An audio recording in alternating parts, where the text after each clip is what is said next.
안녕하세요. 사이펜 사드입니다. 오늘이 벌써 2월의 첫째 날입니다.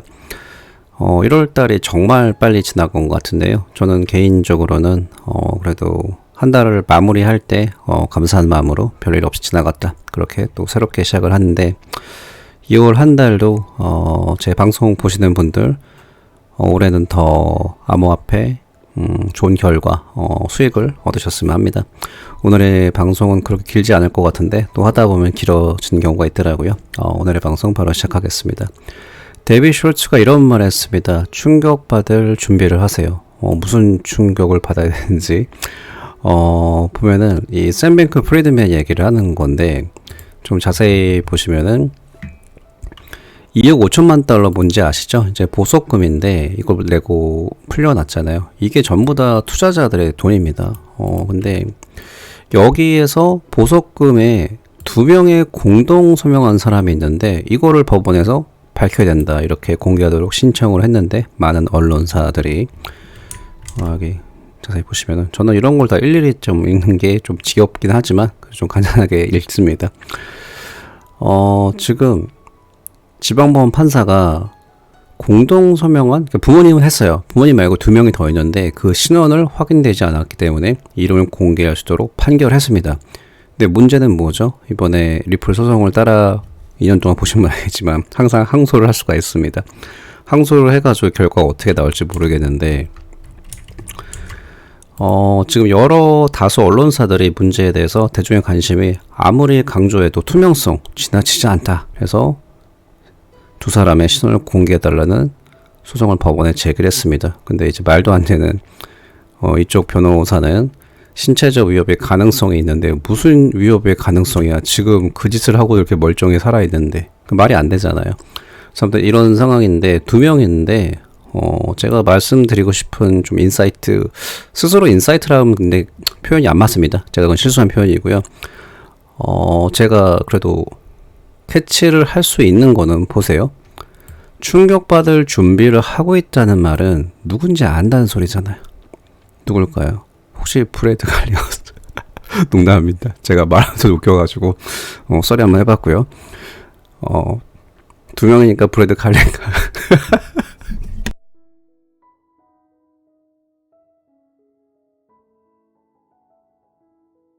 제가 좀 미쳤나봐요. 말하면서 혼자 웃고 그래서 일단은 2명인데 혹시 제가 말하고 싶은 게 이게 게리 겐슬러?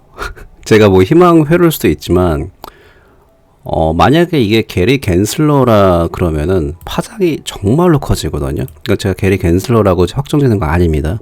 이 사람들은 알아요. 근데 저희는 모르잖아요. 근데 만약에 게리 겐슬러라 그러면은 이거는 완전히 어나더 레벨. 지금까지 팽팽한 쌈의 균형에서 이거 자체를 어떻게 보면은 선을 넘어버리는 그 정도까지 잘못된 거잖아요. 그러면 이게 굉장히 쉽게 무너질 수 있는 가능성이 있지 않을까. 현재 그 SEC가 하려는 지대세요. 그 정당성에서 너무 이거는 심한 경우니까요. 그리고 두 번째 제가 말씀드리고 싶은 게 이거 보세요. 알잖아요. 인정을 하기 싫어도 일반인하고 이렇게 업계에 있는 사람하고는 정보의 퀄리티가 틀립니다. 그래서 제가 누누이 말씀드렸지만 지금 리플 소송에 있어서 브래드 갈링하우스랑 리플 고문 스튜어트 알도라티가 올해 2분기 정도면은 소송이 마무리가 될 거다 이렇게 예상을 했는데 이거는 그냥 그렇게 될 것 같다 예측이 아니라 어느 정도 판을 알기 때문에 충분히 이야기하는 건데 제 생각은 지금 리플 관련된 직접적인 사람들은 다 알 것 같아요. 리플사 소송이 어떻게 마무리되는지 어디까지 왔는지 정확히 알고 있다고 봅니다. 이런 거에서 제가 힌트를 좀 드린 거고요. 그래서 중요한 거는 여기서 지금 누군가 나오는데 그게 정말 게리 겐슬러 돌문이었으면 좋겠다. 이렇게 제 말을 드리고 있습니다. 한번 지켜보면 결과가 나오겠죠. 어떻게 보면 오늘 이제 메인 뉴스인데 존 디튼 변호사가 한국말로 하는 게 더 편하시겠다.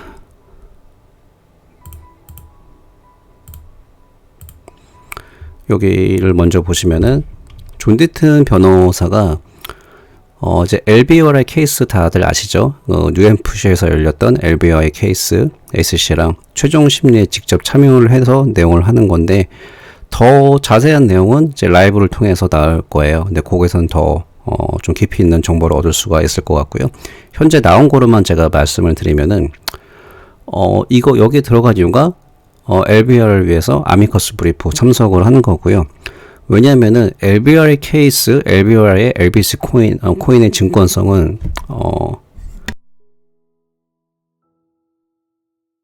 그 리플사 소송에서 인사이트를 얻을 수 있고 비슷한 케이스잖아요. 그래서 이제 어떻게 되겠다, 이제 그거를 충분히 유출할 수 있고, 이제 더 법정에서 경험을 쌓을 수 있기 때문에 들어간 거고요. 근데 지금 LBR가 졌죠. 소송에서 졌는데 사업의 명확성을 아직까지 안 줬기 때문에 지금 법원 심리를 진행을 하는 건데, 이렇게 생각하시면 됩니다. LBRI의 LBC 코인이 네이티브 코인이죠. 리플사의 리플사의 XRP가 네이티브 코인입니다. 이렇게 하면 이제 이해를 충분히 하셨다고 보고요. 근데 여기서 제레미 호건 변호사님, 개인적으로 저는 더 이상 제레미 호건 변호사님 꽤 됐죠. 더 이상 안 보는데 조금 소스가 정확할 때가 안 될 때가 많아요. 근데 여기서 보시면은 SEC 대 LBR의 청문회에서 첫 번째 단어 이렇게 조금 자극적으로 썼는데, SEC는 토큰 자체가 증권이 아니라는 기록을 인정을 했습니다. 뭐 수고했어 존 디튼. 근데 이게 맞나? 그래서 제가, 왜냐면은 정확하게 봐야 되니까 그래서 쭉 봤는데 그런 말 한 거 아닌 것 같아요. 왜냐면은 보통 이렇게 사람들이 얘기를 하는데 물어보면 답변이 있어야 하는데 답변이 없어요. 뭐 이상한 농담하고 있고, 사람들이 이제 이러면서 얘기를 하면 이제 좀 다른 분들도 여기 휩쓸리는 경향이 있죠. 꼭 이번 투입뿐만 아니라. 그래서 제가 계속 하나씩 다 봤는데, 이분 같은 경우에는 직접 이번 청문회에 이제 들어가신 분이에요. 직접 있었던 분인데, 이분이 말하는 게 너 확실하냐? 나는 SEC가 그렇게 말하는 거 못 들었는데 판사는 SEC가 이 질문에 대해서 피했다고 답변했고, 그러니까 여기 보시면은 말해주겠는데, 그래도 3명의 변호사 존 디튼도 포함해서 있었는데, 그래도 판사가 가장 존 디튼이랑 말을 많이 한 것 같다. 그래서 요 자체 말이 어디서 온 건지 모르겠는데 좀 부정확한 말이에요. 근데 이렇게 보면 좀 조금 어떻게 보면은 이게 뭐 리플 XRP 투자하신 분들은 되게 간절하잖아요. 그런 게 있는데 이게 조금 아니지 않나, 이런 게 좀 그렇게 말을 그렇게 생각을 합니다. 이렇게 하면은 꼭 굉장히 XRP 홀더 분들한테 희망을 주는, 그렇게 느껴질 수가 있잖아요. 제가 조금 더 찾아봤는데, 다시 한번 당사자, LB의 당사자의 말을 들어보면은 이제 많은 사람들이 어제를 이제 LB와의 승리라고 부르지만 우리는 여전히 승리하지 못했다. 그래서 제3자 거래소정이 여전히 SEC를 너무 뒤로해서 같이 작업할 수가 없다면은 판사가 LBC 코인이 증권이라고 말하든 말든 간에 중요한 게 아니다. 바로 가장 큰 문제는 SEC다. 그게 정말로 진정한 테스트다. 이제 이렇게 얘기를 하고 있습니다. 그리고 존 디튼 변호사도 여기 대해서 어떤 사람들이 판사가 유통되는 LBC 코인은 확실히 증권이 아니라고 했는데 판사가 그렇게 얘기 안 했다 그랬습니다. 그러니까 다시 한번 요거는 조금 잘못된 소스 같고요. 다시 본론으로 들어와서, 사실은 저도 이거를 계속 보고 있었거든요. 방송에 다 내보낼 수는 없지만, 왜냐면은 LBRI의 LBC 코인의 방향성에 따라서 저번에 한 말씀 드렸을 거예요. 명확성을 안 주는 이유는 당연히 리플사 물론 주는 틀리지만 영향을 줄 수밖에 없습니다. 그래가지고 항상 제가 눈여겨보는 건데, 존 디튼 변호사님이 아마 라이브를 하실 거예요. 거기서는 더 정확한 소식을 얻을 수 있을 것 같고요. 존 디튼 변호사님이 그렇게 만만하신 분이 아니기 때문에 분명히 좋은 소식도 있을 거라고 봅니다. 나오면 제가 공유를 드리고요. 그래서 저도 기대하고 봤는데, 왜냐면은 이제 LBR의 LBC 코인이 2차 시장에서 판매 가능성에 따라서 XRP 케이스도 상당히 힘을 얻을 수가 있습니다. 이런 걸 참고하시고 더 좋은 소식이 나오면은 공유를 드리겠습니다. 자, 여기 보이시나요? 현재 비트코인입니다. 이렇게 아이스버그를 표현을 했는데 XRP는 요만큼, 사실은 진짜 포텐셜은 이만큼이다. 아이스버그가 뭐 떠오르지 않으시나요? 잠시만요. 타이타닉 보신 분들 많으실 것 같은데 여직원들이 예전에 회사 다닐 때 저보고 그 샤프해서 레오나르도 디카프리오 닮았다 그러더라고요. 그래서 요즘에 연락이 안 됩니다. 농담입니다. 자, 여기서 보시면은 이번에 FOMC는 25% BPS로 될 확률이 99.7%입니다. 그 다음에 50 BPS로 갈 확률이 0.03인데 중요한 게 발언도 중요해요. 그래서 이제 그 포인트 BPS에 따라서 비둘기파로 발언하냐 아니면 매파에 따라서 시장에 단기적인 영향을 분명히 끼칠 거라고 봅니다. 근데 하나 생각해 보시면은 제가 예전부터 말씀드렸는데 연준은 벌써 큰 틀이 있고 어느 정도 선회하면은 피벗을 할 거라고 봅니다. 그리고 피벗을 하면은 가장 큰 이유가 뭐냐면은 더 이상 지나가면 시장 자체를 완전히 망가뜨려요. 그래서 이렇게 하면 안 되겠다. 그러면 그때 피벗을 합니다. 그러니까 길게 보면은 결국은 회복은 100% 당연한 거예요.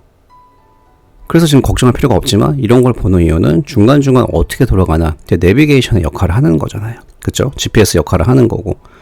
그래서 이거를 그냥 중간중간 기술적 지표를 보는 거지 이것에서 무조건 올라가나 떨어진다 그렇게 보시면 안 됩니다.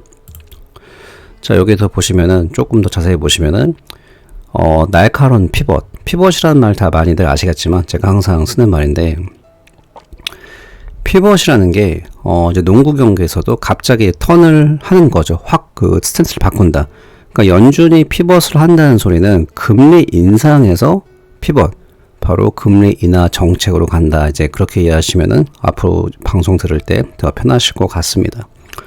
자, 그래서 이분이 존스 홉킨스 유명한 이제 교수님인데 존스 홉킨스 교수의 스티븐 이분이 이제 말을 하신 건데 잠깐 들어보시겠습니다. Question. Look at the I know, Chicago you think it's Mercantile noise. Exchange and the probabilities for the next meeting.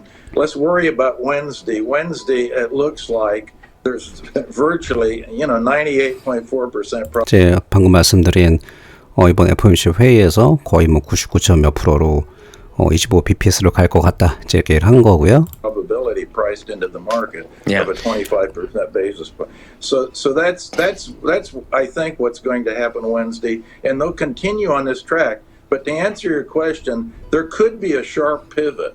여기 방금 들으셨죠? 날카로운 피벗, 샤프 피벗이라고 얘기를 했는데 좀만 더 들어보시겠습니다. And the sharp pivot could come from a liquidity crunch. 지금 그랬죠? 샤프 피벗은 어디서 오냐? 리퀴디티 크런치에서 온다. 그래서 여기서 말하는 리퀴디티 크런치가 뭐냐면은 한국말로 하면은 신용 경색이라는 말입니다. 그러니까 이게 쉽게 말씀드리면은 금융기관들이 미래에 불확실하니까 시중에 아예 자금을 안 풀어버리는 거야. 그러면은 기업들이 어려움을 겪게 되겠죠. 그래서 기업들이 어려움을 겪게 되면은 아까 제가 말씀드린 다 망가집니다. 그러면 그때 피벗을 하는 거거든요. 이게 예상하는 게 아니라 그 전에도 있었어요. 그래서 지금 제가 말씀드릴 수 있는 거는 페드는 연준은 스탠스가 확실합니다. 그렇기 때문에 제가 항상 다시 대불정 온다는 거고요. 결국은 회복시킬 수밖에 없습니다. 예전의 예상이 아니라 잠깐 들어보시겠습니다. If we have a liquidity crunch, which we've 지금 또 그랬죠. 리퀴디티 크런치 had before, by the way. 있었다 그 When the 전에. markets really bound up. Remember the famous repo fiasco we had a few years back. The Fed pivoted almost within 24 hours.